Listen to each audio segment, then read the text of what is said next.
ఈ ఫోటో మీ ఇంట్లో పెట్టుకుంటే ఈ రోజు నీకు అన్ని కలిసి వస్తాయి. భూత ప్రేమ ప్రసాదాలు మొత్తం అన్ని తరలిపోతాయి.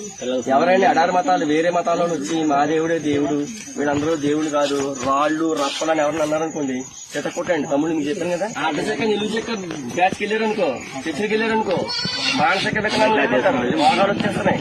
ఆడ దేవుడే చచ్చిపోయాడు. అదే చచ్చిపోయిన సిలువు మీద సేవ పని చూసారా, మనం కూడా అలాగే అయిపోతాం.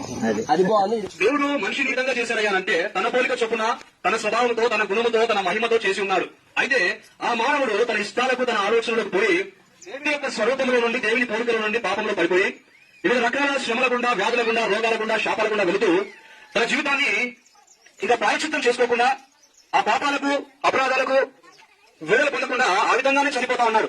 ఆ విధంగా చనిపోతున్నటువంటి కారణంగా ఏమవుతుందయ్యా అంటే, మానవుడు చనిపోయిన తర్వాత ఆ యొక్క శారీరక మరణము ద్వారానే మనిషి యొక్క జీవితం ముగించబడట్లేదు, ఆత్మకు కూడా జీవితం ఉందని గమనించాలి. కనుక యేసుక్రీస్తు వారు ఎందుకు ఈ భూలోకానికి వచ్చారంటే, మన పైన ఏర్పాటు చేసిన శాపమును, పాపమును, రోగమును తొలగించడానికి ఈ లోకానికి వచ్చిన్నారు. ఎందుకు యేసుక్రీస్తు వారు ఈ లోకానికి రావాలి? యేసుక్రీస్తు వారు వస్తేనే మన పాపాలు ఎట్లా పోతాయి అని మనకు ఒక అనుమానం రావచ్చు. యేసుక్రీస్తు వారు రావడానికి గల ముఖ్య ఉద్దేశం ఏంటంటే, ఈ లోకంలో పౌల రక్తము ద్వారా, గొర్రెల రక్తం ద్వారా, ఎడ్ల రక్తం ద్వారా పాపాలు పోవాలి. మన పాపాలు పోవాలంటే మన కొరకు పరిశుద్ధుడైనటువంటి వ్యక్తి మరణించవలసి ఉంది, బలిగా అర్పించవలసి ఉంది. కనుక ఈ రోజు మనలో పాపం లేకుండా పరిశుద్ధంగా జీవించేటువంటి వ్యక్తులు ఎవరూ లేరు.